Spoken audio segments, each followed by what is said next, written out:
You've just uploaded your first single or maybe even full-length album to the streaming services.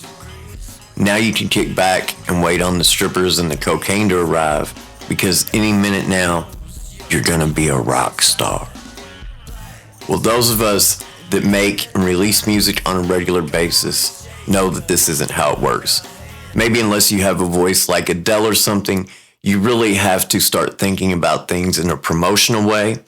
And there's some things you need to do as soon as you upload your first release to help ensure that things go as smoothly as possible with Apple Music and Spotify and YouTube Music. You have to claim those accounts. And this can be a little bit tricky. You can even do things, especially on Spotify, to help you get playlisted. And if you get playlisted, that's definitely going to get your music out there in a bigger way than you can do just uploading yourself without being playlisted. We're going to talk about those things in this video. And why doesn't it work like that? Why, when you put out music, doesn't it get heard?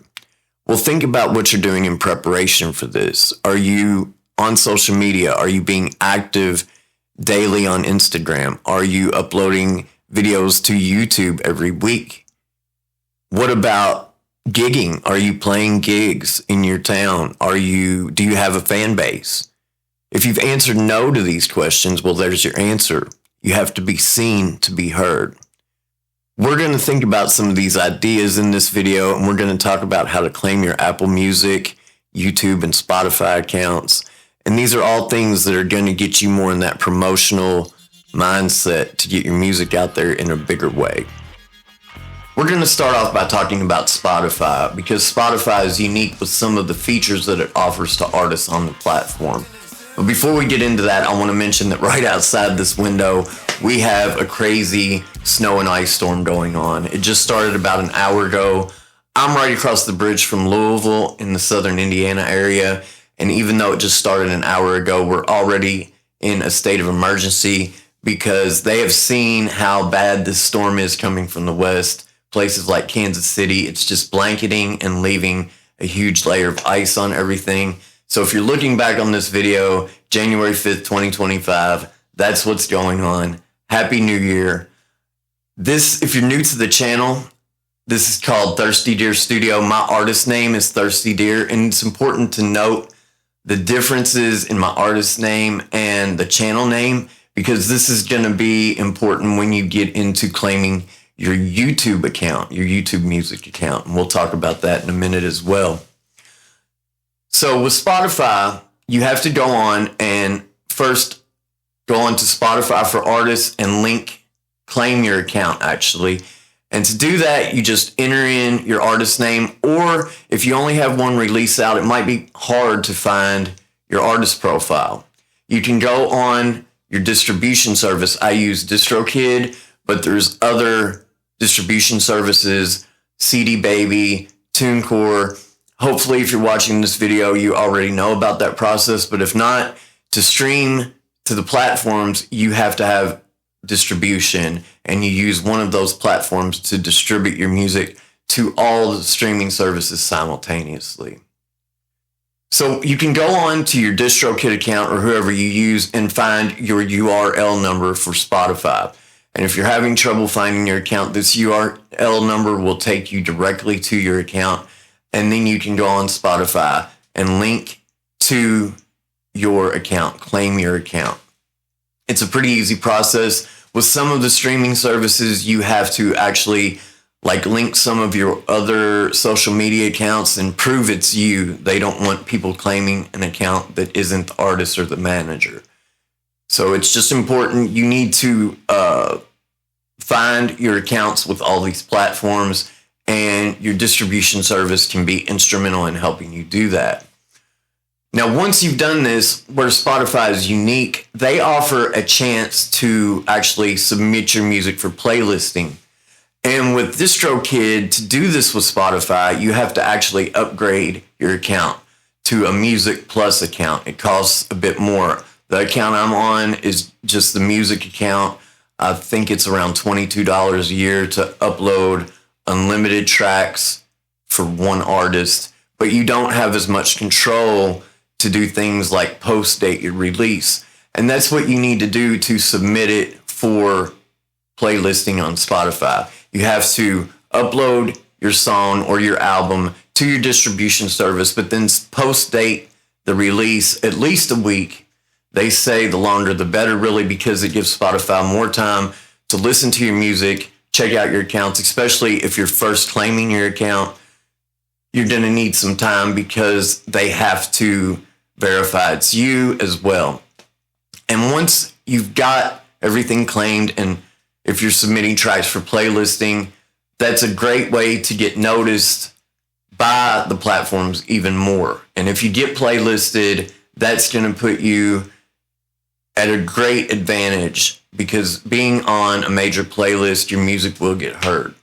I don't know how successful people are with this. I'm probably going to upgrade my account and at least try it on some of this new music I have coming out. Because you want to give your music every opportunity you can to get it heard. There's a lot of things you can do to help this process along. And we're going to talk about that some more in the video as well. But you really need to be promoting your music. There's different ways to do it. You can do paid promotions on Instagram. I do this occasionally just because it can feel very stifling being under an algorithm's thumb. You know, you can post some great music and people are giving you great feedback on it, but you don't have the reach that you want to have. Things like doing paid promotions can help this. And you need to be constantly reminding people that you have music out. Post the links to your song. Post the actual video that you made for your song. Whenever I'm writing and creating a song here, I have the camera running, picking up key moments so I can make a music video to go with the song to post to YouTube and Instagram and Facebook. I'm not really on TikTok or any of the other platforms, but these are the places I put my music, and it's very important. Nobody's going to hear it because, especially if you're an unknown or don't have a big fan base already, it's very hard to get anything seen or heard out in the ether. Next, I want to talk about Apple Music. There are going to be some similarities on how you claim your profiles with all of these platforms, but there are some key differences that I think are important to talk about in this video. Before we get into that, let me mention to subscribe to the channel and like this video. If you like seeing how things are done in the studio, like learning how to get your music out in a more productive and proficient way, like just hearing new music, this channel gives you all that, and I'm really interested in getting these videos out to more people, kind of growing a community around here. With Apple Music, chances are if you're a music creator, you probably already have an Apple account. If you don't, if you're a PC user or Android, you can still create an Apple account. You can create an iTunes or Apple Music account, or just an Apple account in general. And then after you do that, then the process for actually claiming your account is going to be similar. You're going to enter in your artist profile.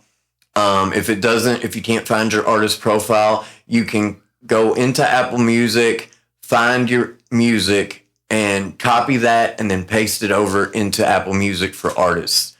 That's what you're going to be claiming on, is Apple Music for Artists.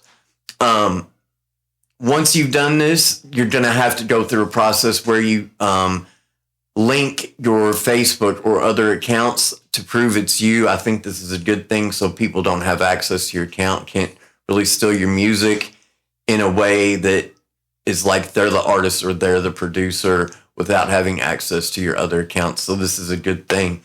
And once you're on Apple Music, you don't have a chance to submit music for playlisting. That's not to say that you can't get playlisted, but you do have more control over your artist image, the things that you have up there.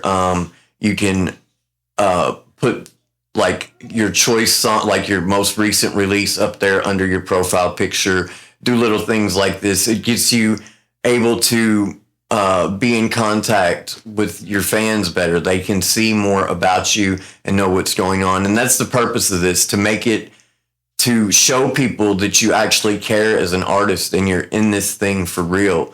You're not just doing it as kind of a offhand thing and forgetting about it. You're cultivating an image here, and it's very important.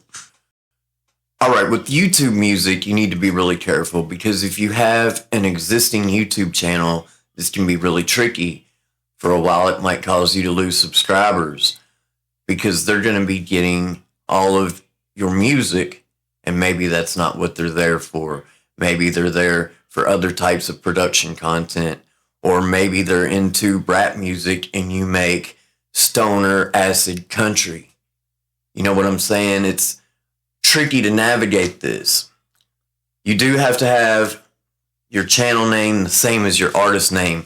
That's one of the reasons why I haven't linked my YouTube to my YouTube music. The channel name is different. Also, I don't want to risk losing subscribers. And I still put my music out on my channel. I usually title it different. The last one was titled Rock and Roll Ain't Going Nowhere.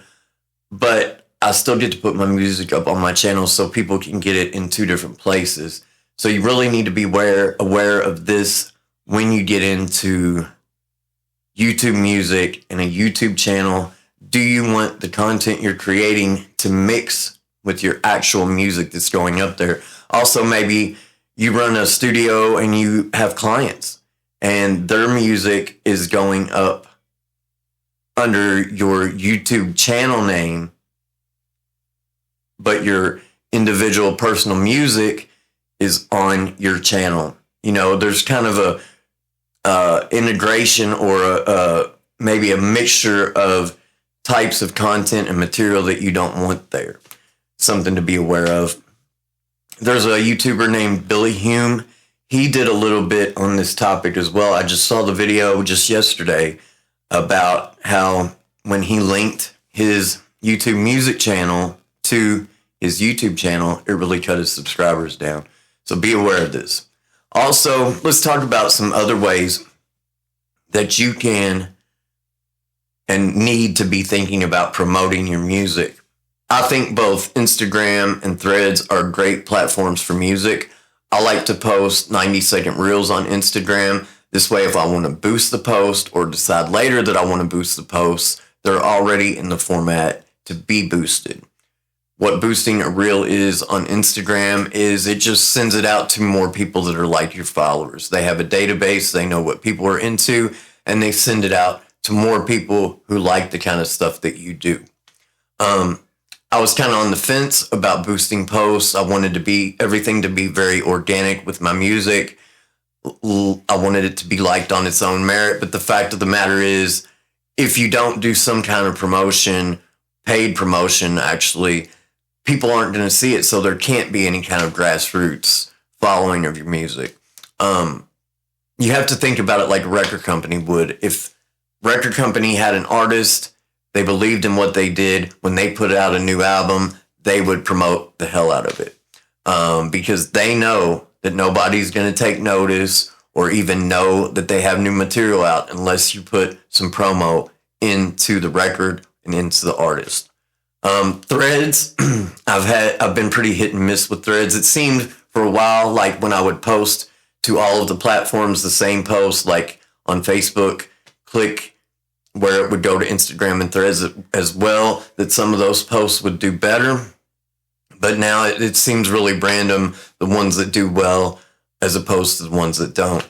So my only advice is to just keep people aware of what you're doing. If you have new music come out, post about it. Play a clip of the song.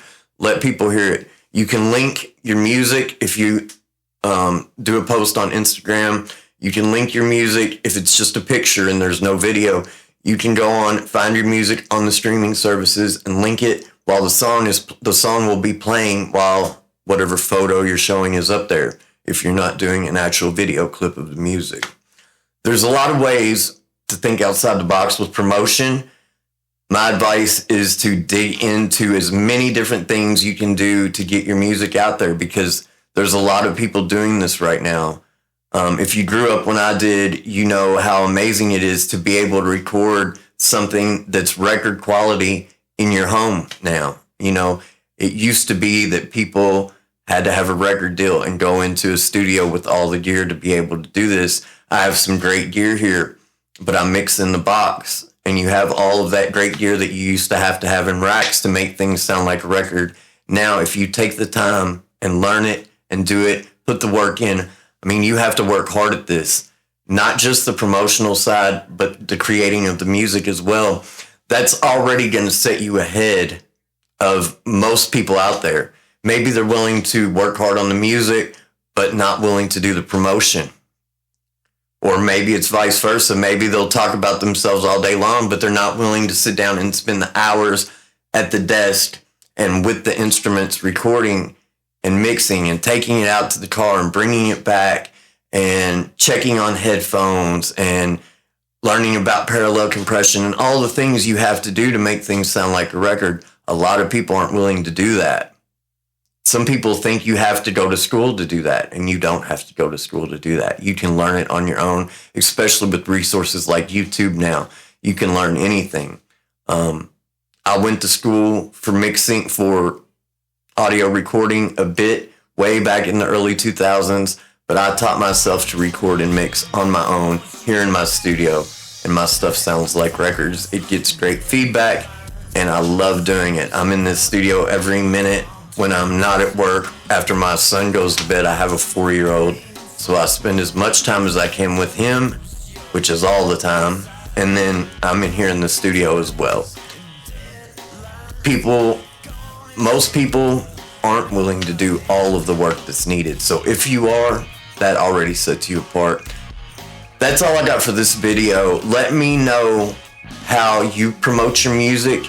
Do you have all of your music accounts linked, and have you claimed them all? What type of workflow do you have in your studio? Let me know how you work and how you promote and what you like to do down in the comments, and I'll see you on the next one.